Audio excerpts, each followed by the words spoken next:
भाषा संस्कृतम् मृदुला भाषा संस्कृतम्। सर्वेभ्यो नमो नमः। आज की संस्कृत कक्षा में आप सबका स्वागत है और आज हम जानने वाले हैं BSc second year third semester Sanskrit compulsory के यूनिट वाइज सिलेबस को और क्वेश्चन पेपर के पैटर्न को। आप जानते हैं स्टूडेंट्स, परीक्षाओं का दौर आरंभ हो चुका है। इस बार भी हमारी परीक्षाएं ऑनलाइन होने जा रही हैं, परंतु बहुत से ऐसे स्टूडेंट्स हैं जिन्हें अपने यूनिट वाइज सिलेबस का और क्वेश्चन पेपर के पैटर्न का अभी तक पता नहीं है। तो इसलिए ये लेक्चर आपको बहुत हेल्प करने वाला है, इसलिए आप इस लेक्चर के एंड तक बने रहें और हमारा प्रयास रहेगा कि आपके सिलेबस और क्वेश्चन पेपर के रिगार्डिंग जो भी डाउट्स हैं उसे हम दूर कर सकें। तो बड़ी कंसंट्रेशन के साथ आपने इस लेक्चर के एंड तक बने रहना है। और आप जानते हैं स्टूडेंट, पीएससी क्लास में जो संस्कृत सब्जेक्ट हमें लगा हुआ है उसमें मार्क्स लेने बहुत आसान है। बीएससी क्लास में पहले से ही बहुत हैवी सब्जेक्ट्स होते हैं, जिसकी वजह से हम संस्कृत को इतना समय नहीं दे पाते हैं और ये भी जानते हैं कि संस्कृत ऑप्ट करने से हमारी परसेंटेज भी बढ़ेगी। इसलिए सबसे पहले आप अपने यूनिट वाइज सिलेबस को जानिए और उसके बाद अपने लेटेस्ट क्वेश्चन पेपर के पैटर्न को देखिए। तो चलिए देर ना करते हुए आरंभ करते हैं। तो चलिए सबसे पहले बात करते हैं चौधरी रणबीर सिंह यूनिवर्सिटी जींद में BSc second year third semester Sanskrit compulsory का सिलेबस क्या है। फर्स्ट यूनिट में हमारे पास संस्कृत चयनिका के अंतर्गत पद्य भाग यानी कि श्लोक वाले 1 से 5 पाठ पूछे जाएंगे। गद्य और पद्य का डिफरेंस हमें पता होना चाहिए। गद्य माने कहानी भाग और पद्य माने श्लोक भाग। तो यानी श्लोक वाले आपसे 1 से 5 लेसन पूछे जाएंगे, जिसमें से आपको 2 पद्यांश यानी 2 श्लोक सॉल्व करने होंगे और यह कार्य आपके पास 8 नंबर का होगा और यूनिट आपके पास 8 मार्क्स का है। सेकेंड यूनिट में हमारे पास संस्कृत चयनिका के अंतर्गत गद्य भाग यानी कहानी वाले 1 से 5 लेसन पूछे जाएंगे और इसमें भी आपके पास 2 गद्यांश आपको सॉल्व करने होंगे और जो कि 2 चौके 8 नंबर के होंगे और इस प्रकार ये यूनिट 8 मार्क्स का है। थर्ड और फोर्थ यूनिट हमारे ग्रामर के होते हैं। थर्ड यूनिट में हमारे पास संस्कृत व्याकरण के अंतर्गत शब्द रूप दिए गए हैं और ये यूनिट भी 8 मार्क्स का है। फोर्थ यूनिट में हमारे पास स्वर संधि है जिसके 8 भेद हैं। 4 भेद इस सेमेस्टर में पूछे गए हैं और 4 भेद अगले सेमेस्टर में पूछे जाएंगे और ये यूनिट भी आपके पास 8 मार्क्स का है। तो यानी हर एक यूनिट में से आपको एक एक वेरी शॉर्ट क्वेश्चन पूछा जाएगा, यानी कि टोटल 4 क्वेश्चन आएंगे वेरी शॉर्ट और 2-2 नंबर के होंगे, यानी 8 मार्क्स का काम आपका वेरी शॉर्ट क्वेश्चन का है और इनमें मार्क्स लेने बहुत आसान है। इससे रिलेटेड सभी इंपॉर्टेंट लिंक्स आपको डिस्क्रिप्शन बॉक्स में दिए गए हैं, इसलिए आपने डिस्क्रिप्शन बॉक्स जरूर चेक करना है।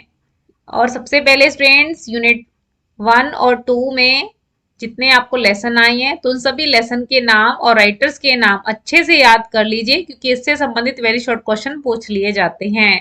ठीक है, अब हम बात करते हैं चौधरी रणबीर सिंह यूनिवर्सिटी जींद में BSc second year third semester Sanskrit compulsory के क्वेश्चन पेपर को। देखिए स्टूडेंट्स, हमारे पास क्वेश्चन पेपर 40 मार्क्स का आने वाला है। 10 मार्क्स की आपकी इंटरनल रहेगी और हर एक यूनिट में से आपको एक एक वेरी शॉर्ट क्वेश्चन भी आएंगे। इसलिए जो आप फर्स्ट और सेकंड यूनिट में जितने भी आपको गद्य और पद्य पाठ दिए गए हैं, तो सबसे पहले आपने क्या करना है, उन लेसन्स के नाम और राइटर के नाम अच्छे से याद कर लेने हैं, लिख के थोड़ा सा प्रैक्टिस कर लेनी है। ठीक है, चलिए देखते हैं। पहला क्वेश्चन है, विभीषण से विलाप किस ग्रंथ से लिया गया है। रामायण। अनुशासनम पाठ के मूल स्तोत्र ग्रंथ का नाम क्या है। तैत्तिरीय उपनिषद। लतायै इस रूप के विभक्ति और वचन क्या हैं। शब्द रूपों को याद करने के बाद स्टूडेंट्स आप बता पाएंगे कि इनमें कौन सी विभक्ति और वचन है। यह है चतुर्थी विभक्ति और एक वचन। इति प्लस आदि में संधि कीजिए। इत्यादि कौन सी संधि है? यन संधि। संधि का नाम नहीं पूछा गया है तो इसलिए बताने की भी आवश्यकता नहीं है। ठीक है, चलिए नेक्स्ट देखते हैं। दो श्लोकों का हिंदी में सरलार्थ कहा है और एक श्लोक आपका 4 नंबर का यानी 8 मार्क्स का आपके पास श्लोकों का काम है। श्लोक को अटेम्प्ट करने का तरीका देखिए। सबसे पहले प्रसंग, जिसमें लेसन का नाम, राइटर का नाम, कहाँ से लिया गया ये पाठ, तो आप वहाँ ऐड करते हैं। और उसके बाद अवतरण, जिसमें आप एक पंक्ति में बताएंगे कि श्लोक में किस विषय के ऊपर बात की जा रही है। उसके बाद हम अर्थ या सरलार्थ हेडिंग डालते हैं, जिसमें श्लोक का सामान्य अर्थ होता है। और उसके बाद उसे एक्सप्लेन करने का कार्य व्याख्या भाग में करते हैं। जो भी आप शब्द रूप, धातु रूप, संधि इत्यादि पढ़ चुके हैं तो यहाँ पर व्याकरण के अंशों में ऐड कर सकते हैं। कंपल्शन नहीं है, इसे स्किप भी किया जा सकता है। ठीक है, तो अब देखिए आपसे प्रश्न में क्या पूछा, सरलार्थ कीजिए। अब कई स्टूडेंट सिर्फ ये पढ़ने के बाद क्या करते हैं, सिर्फ सरलार्थ बताते हैं। ऐसा नहीं है, आपसे सरलार्थ लिखा है, व्याख्या लिखा है, सप्रसंग ऐसा कुछ लिखा है, तब भी आपको पूरा श्लोक इसी तरीके से अटेम्प्ट करना है। ठीक है, चलिए पहला श्लोक देखते हैं। अभयम मित्राद, भयम मित्राद, अभयम ज्ञाताद, भयम पुरोय, अभयम नक्त, मभयम दीवानः, सर्वा आशा मम मित्रम भवन्तु। ये कौन सा लेसन है स्टूडेंट्स? ये हमारा लेसन है फर्स्ट, जिसका नाम है ईशस्त्व, ईश्वर की स्तुति। इसके स्पेलिंग स्टूडेंट ध्यान से देख लेना, क्योंकि यहाँ पर स्टूडेंट्स गलती कर देते हैं। और राइटर कौन है? इसकी कोई रचयिता नहीं है। इसमें 5 मंत्र हैं और ये सामान्य श्लोक नहीं है, क्योंकि ये वेदों और उपनिषदों से लिए गए हैं। जो आपके पास पेपर में आया है मंत्र, ये कहाँ से है? अथर्ववेद से है। अभयम मित्राद, अभयम, अमित्रा, थोड़ा थोड़ा पदच्छेद भी कर लेना स्टूडेंट, अर्थ बनाना आसान हो जाएगा। यहाँ पर परमात्मा से प्रार्थना कर रहे हैं कि अभयम मित्रात, कि मुझे मित्र से डर ना हो। अभयम अमित्रात, और जो मेरा मित्र नहीं है अर्थात शत्रु का भाव रखता है, उससे भी मुझे डर ना हो। अभयम ज्ञातात, जो मुझे जानता है, जो मेरा परिचित है, उससे भी मुझे डर ना हो।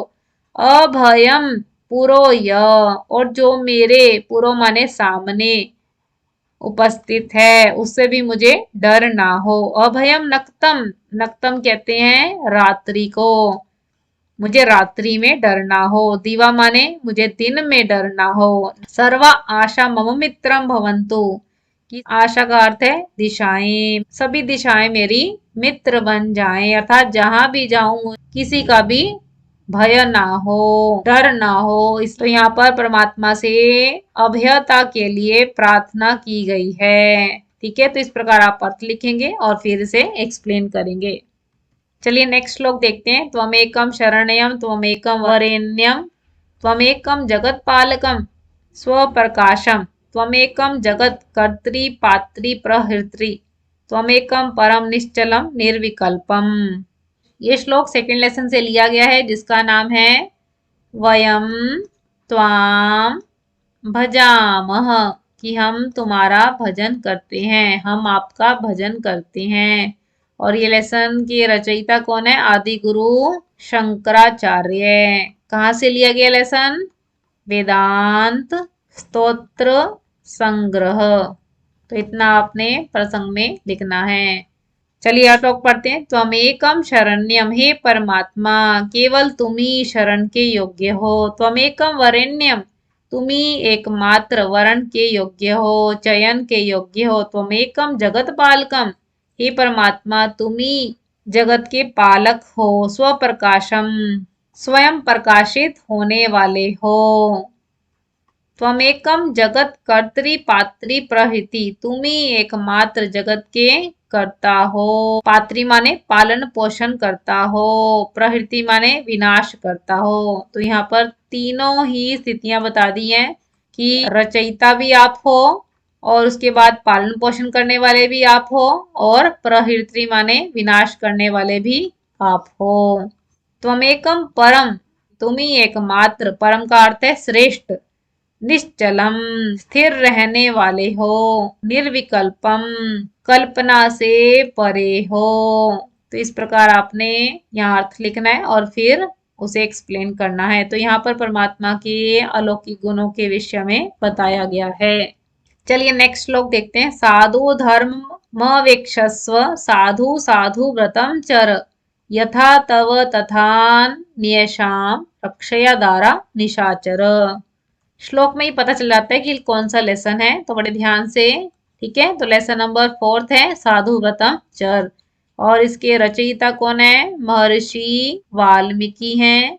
और ये लेसन रामायण से लिया गया है। रामायण के कितने कांड हैं? 7 कांड हैं। और ये लेसन है 5वें कांड से, जिसका नाम है सुंदर कांड। इतना आपने प्रसंग में ऐड करना है। इसके बाद हम देखते हैं यहाँ पे मुख्य पात्रों के रूप में कौन है? सीता माँ और रावण। रावण जो है सीता माँ का अपहरण करके अशोक वाटिका में लेकर आया है, और सीता माँ उसे फटकारते हुए कह रही है कि साधु धर्मम अवेक्षस्व, सज्जनों के धर्म को भली प्रकार से, अवेक्षस्व माने देख, साधु साधु व्रतम चर, और सज्जनों के मार्ग पर चल, सज्जनों के द्वारा बताए गए व्रत का पालन कर, यथा तव तथान्येषां रक्षया दारा, जिस प्रकार, दारा माने पत्नी, जिस प्रकार तव तेरी पत्नी रक्षया रक्षा के योग्य है, तथा अन्येषां वैसे ही दूसरों की पत्नी भी रक्षा के योग्य है। निशाचर रावण के लिए संबोधन किया गया है कि क्योंकि सज्जनों का धर्म लोक मर्यादा का पालन करना है, नारी का सम्मान करना है, उस पे कुदृष्टि डालना नहीं है, इसलिए सज्जनों के धर्म का पालन कर। तो इस प्रकार आप अर्थ लिखेंगे और फिर एक्सप्लेन करेंगे। चलिए नेक्स्ट श्लोक देखते हैं। गतः सत्वस्य संक्षेपः, सुहस्तानां गतिर्गता, आदित्य पतितो भूमौ मग्नस्तमसि चंद्रमा। और ये लेसन है 5th लेसन, जिसका नाम है विभीषणस्य विलापः। नाम से ही स्पष्ट है कि विभीषण का विलाप, रावण की मृत्यु हो चुकी है और विभीषण बहुत दुखी है। इसके रचयिता कौन है? महर्षि वाल्मीकि। कहाँ से लिया लेसन? रामायण से। रामायण के कितने कांड हैं? 7 कांड, और ये 6ठे कांड यानी युद्ध कांड से लिया गया है। इतना आपने प्रसंग में ऐड करना है। ठीक है, तो यहाँ मुख्य पात्रों के रूप में कौन है? नाम से स्पष्ट है, विभीषणस्य विलापः, विभीषण है मुख्य पात्र। रावण की मृत्यु हो चुकी है, और राम जो हैं अंतिम श्लोकों में विभीषण को सांत्वना देते हुए दिखाई देंगे।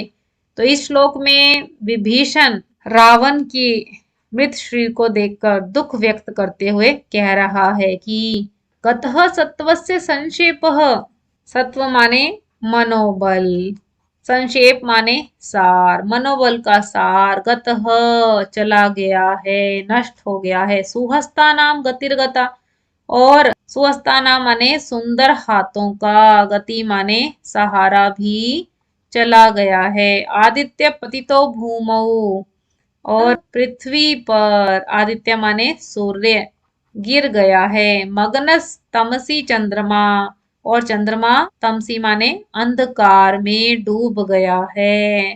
तो इस प्रकार आप अर्थ लिखेंगे और फिर एक्सप्लेन करेंगे। ठीक है फ्रेंड्स, समझ आ रहा है ना आप सबको? जहां भी आपके डाउट्स हो तो साथ साथ आप कमेंट बॉक्स में पूछते रहें। चलिए नेक्स्ट देखते हैं। 2 श्लोकों का सरलार्थ का है, और ये कार्य भी आपके पास 8 नंबर का है। पहला पैराग्राफ देखते हैं। सत्या न प्रमदितव्यम, धर्मा न प्रमदितव्यम। कौन सा लेसन है ये? लेसन नंबर 1, जिसका नाम है, फर्स्ट लेसन से ये गद्यांश लिया गया है। और तैत्तिरीय उपनिषद के 3 वल्लियां हैं, जिसमें से प्रथम वल्ली का नाम है शिक्षावल्ली से लिया गया है। इतना आपने प्रसंग में लिखना है। उसके बाद हम अवतरण कहानी वाले अंश में तो हम शिक्षा होती है तो वो ऐड करते हैं, या फिर कोई विशेषता होती है तो वो ऐड करते हैं। ठीक है, और फिर हम अर्थ या सरलार्थ हेडिंग डालते हैं जिसमें गद्यांश का सामान्य अर्थ होता है, और फिर व्याकरण के अंशों को ऐड करते हैं। चलिए देखते हैं। सत्या न प्रमदितव्यम, सत्य से प्रमाद नहीं करना चाहिए, लापरवाही नहीं करनी चाहिए।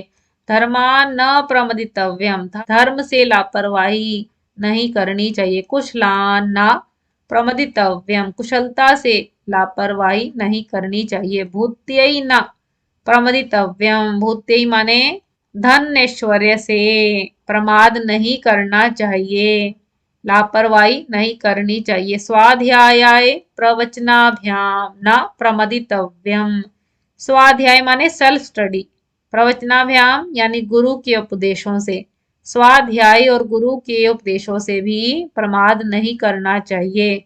देव पितृ कार्याभ्याम न प्रमदितव्यम, देव और पितृ कार्यों से भी प्रमाद नहीं करना चाहिए।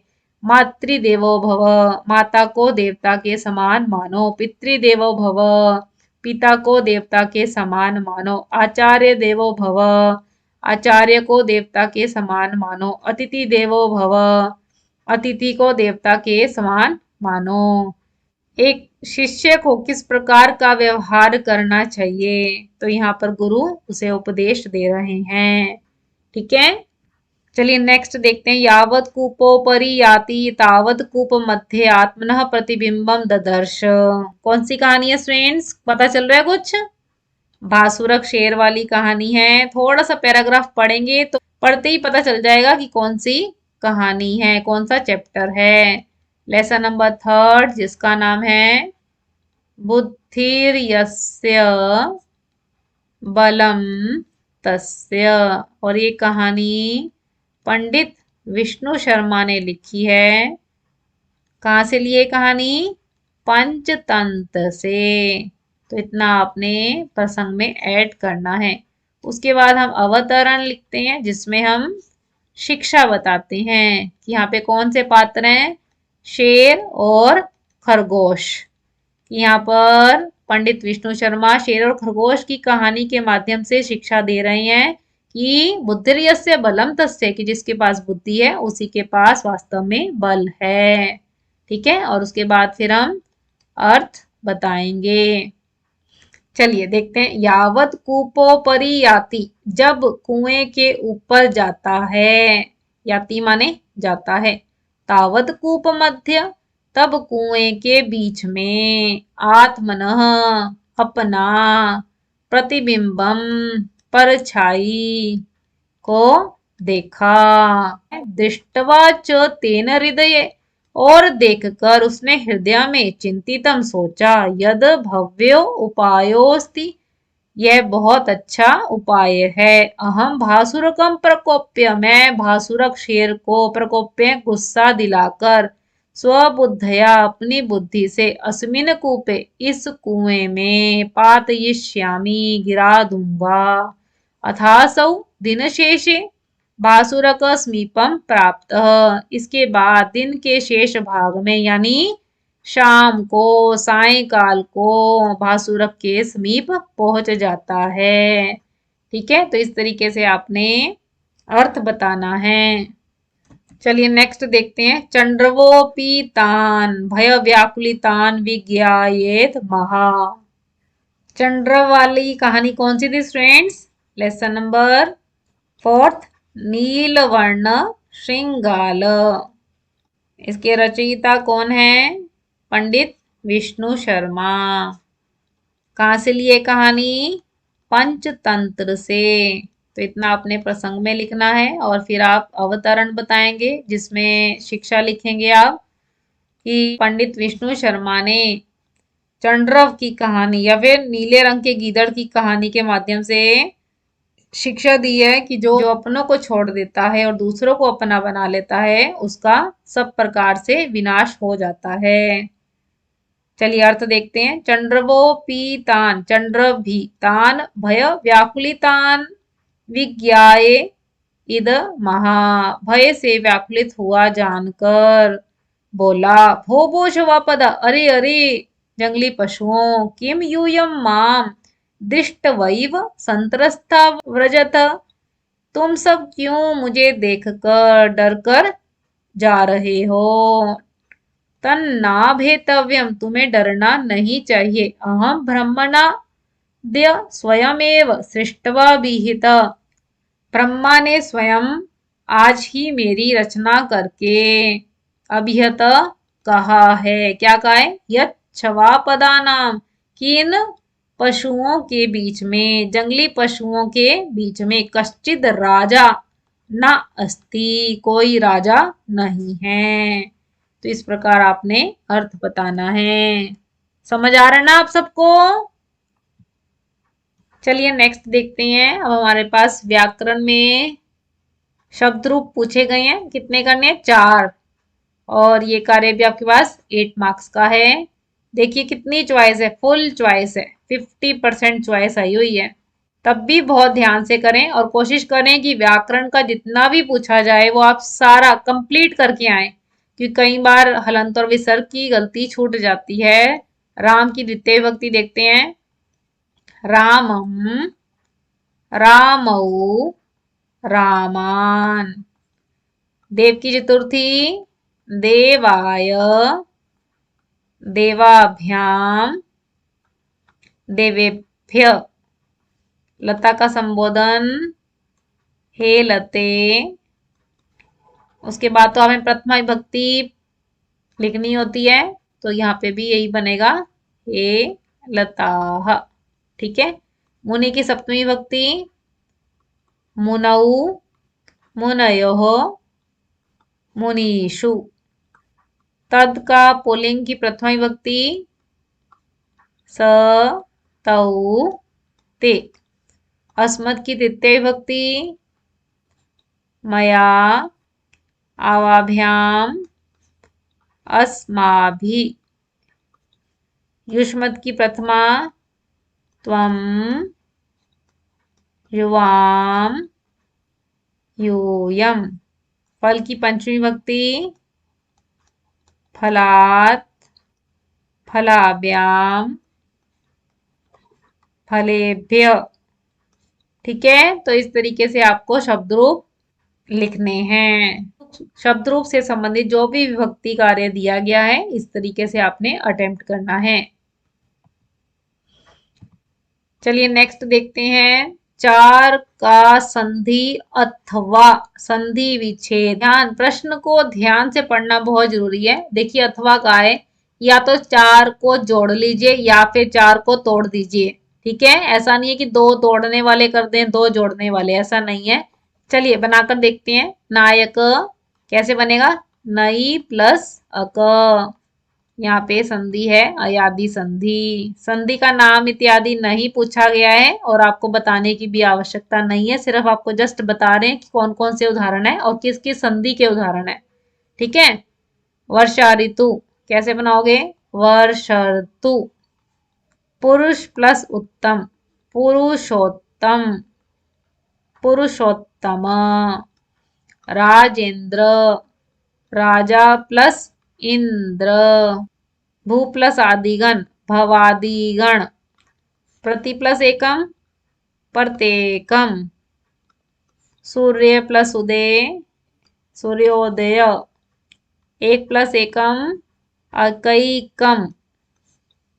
तो इस तरीके से स्टूडेंट्स आपने संधि कार्य करना है। इससे रिलेटेड सभी इंपॉर्टेंट लिंक्स आपको डिस्क्रिप्शन बॉक्स में दिए गए हैं, आपने डिस्क्रिप्शन बॉक्स जरूर चेक करना है और कोशिश करनी है कि पेपर इस तरीके से अटेम्प्ट करें, कहीं पे भी हमारे मार्क्स ना कटें।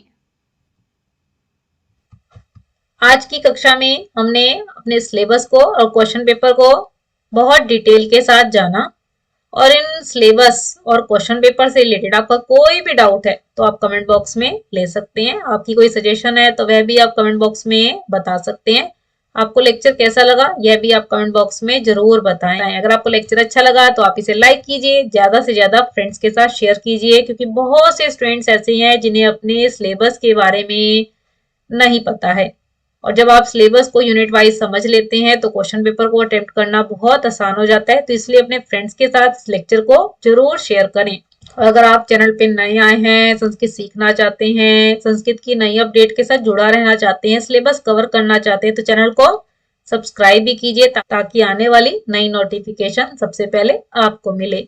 आप हमें फेसबुक और इंस्टाग्राम के पेज पे भी फॉलो कर सकते हैं। आशा रख सकते हैं कि आपने लेक्चर बहुत ध्यान से सुना होगा, आपके सभी डाउट्स क्लियर हुए होंगे। तो इसलिए स्टूडेंट्स आप सबका हृदय की गहराइयों से बहुत बहुत धन्यवाद। फिर मिलेंगे हम स्टूडेंट्स नई अपडेट और नए टॉपिक के साथ। All the best students. नमो नमः। नमः संस्कृताय।